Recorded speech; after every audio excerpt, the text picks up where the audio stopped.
Way back in the late Cretaceous period, between 68 and 66 million years ago, the Earth was a kingdom of giants. In one corner, we have one of the largest and most formidable predators to ever walk the land. In the other, a living, breathing fortress, a Tenton tank, armed with some of nature's most incredible defenses. This is a battle that actually happened. A showdown between the terrifying force of Tyrannosaurus rex and the mighty Triceratops. So, what happens when these two prehistoric icons go head-to-head? The fossil record gives us some tantalizing clues. First up, let's meet our challenger, Tyrannosaurus rex. Just the name, which means tyrant lizard king, tells you everything you need to know. Standing over 12 feet tall at the hips and stretching over 40 feet long, a full-grown T-Rex was a mountain of muscle and teeth, weighing somewhere between 5 and 9 tons.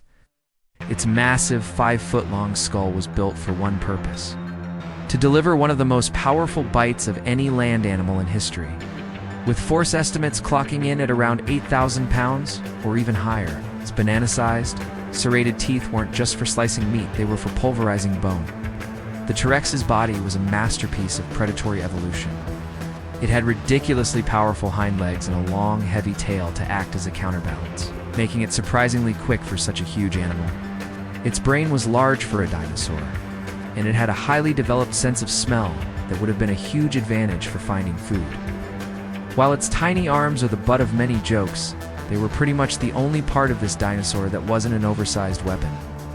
Its jaw was its primary tool, a weapon that could potentially end a fight with one single bone-shattering bite.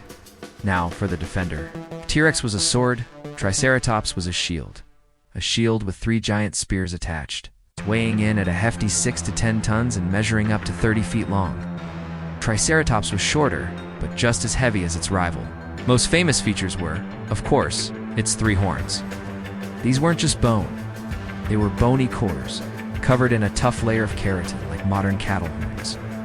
The 2 horns over its eyes could grow over 3 feet long, perfect for jabbing an overeager predator. But the horns were just the start.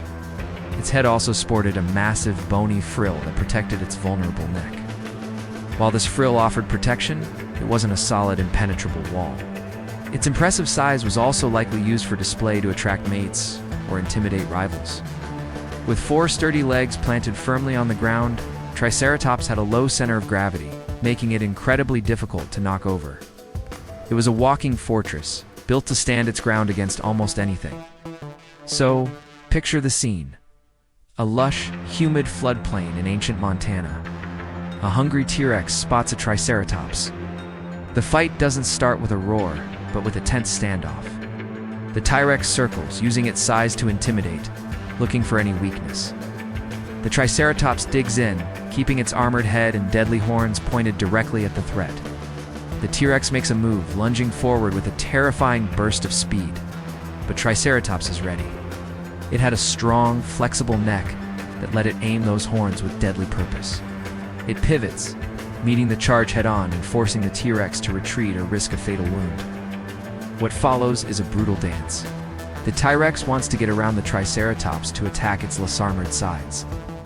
But the herbivore is stubborn, constantly turning to keep its weapons locked on target. The key for the T-Rex is to somehow get past those horns. Fossil evidence like T-Rex bite marks on Triceratops, skulls and frills, proves these two met. Whether it was a face-to-face fight or scavenging after the fact, we know T-Rex fed on Triceratops. The turning point would come down to a single mistake. Maybe the Triceratops slips, and the T-Rex finally lands a crippling bite to a leg. Or just maybe, the Triceratops finds its mark, driving a horn deep into the T-Rex's chest and ending the fight. We have fossil evidence that hints at both outcomes. There are Triceratops bones with healed T-Rex bite marks, which means the defender survived the encounter to live another day. But there are other fossils that suggest a grimmer ending. Which dinosaur do you think usually had the upper hand? Let us know what you think in the comments, and don't forget to subscribe for more epic dinosaur showdowns. So, who really wins the ultimate dinosaur battle? A healthy, adult Triceratops was one of the most dangerous animals a T-Rex could possibly hunt.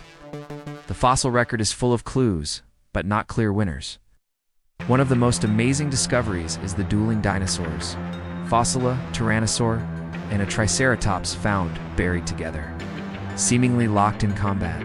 While some T-Rex teeth were reportedly found in the Triceratops's body, the interpretation that they died while fighting is still debated by scientists. It could just be a coincidence they were buried together.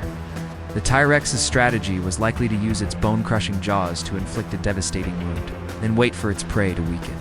For the Triceratops, victory meant using its agility and horns to land a fatal blow before that catastrophic bite could be delivered. It was a high-stakes duel where one wrong move could mean death for either animal. While Triceratops could and did survive these encounters, the evidence shows that Tyrannosaurus was more than capable of taking one down. This was, after all, the Tyrant King.